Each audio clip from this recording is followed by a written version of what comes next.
Bribda Muhammad Seili, 20, oknum anggota Polri pelaku pembunuh mahasiswi ULM, Zahra Dilla, 20, bakal diganjar sanksi pemberhentian tidak dengan hormat, PTDH. Sanksi etik profesi tersebut diterapkan, bersamaan pidana umum pasal berlapis, tentang pembunuhan dan pencurian dengan pemberatan.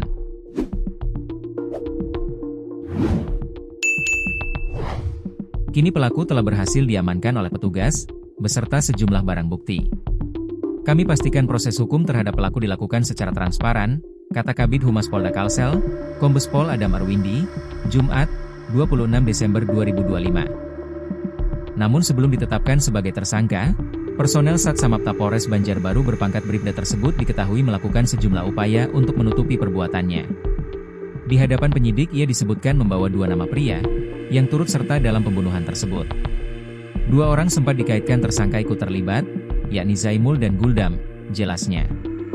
Namun berdasarkan fakta yang didapat petugas, hingga saat ini belum ditemukan adanya keterlibatan dua orang tersebut dalam kasus ini. Zaimul itu mantan korban, sedangkan Guldam merupakan sahabat korban, terang Adam.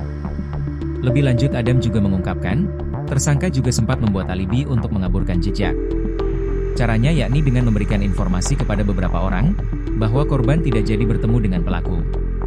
Informasi tersebut disampaikan pelaku menggunakan akun sosial media korban.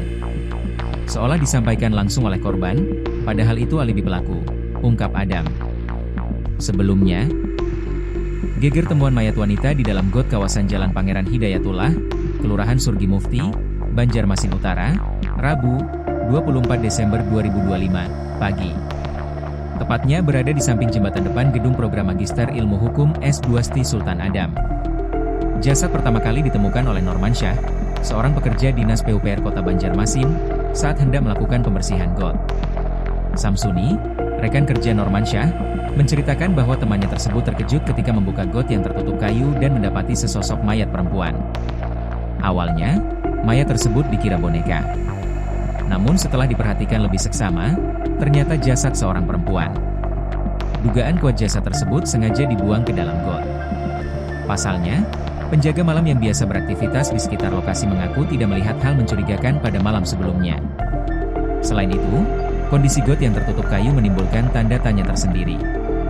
Tim Inafis Polresta Banjarmasin telah mengevakuasi jasad korban untuk kemudian dibawa ke kamar jenazah RS Ulin Banjarmasin untuk proses identifikasi lebih lanjut. Hingga saat ini, identitas korban masih belum diketahui. Tim Inafis masih melakukan pemeriksaan sidik jari guna memastikan data korban.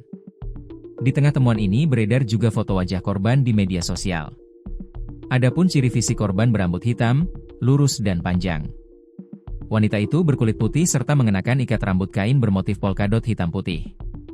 Hingga saat ini kepolisian masih melakukan penyelidikan untuk mengetahui penyebab pasti kematian korban.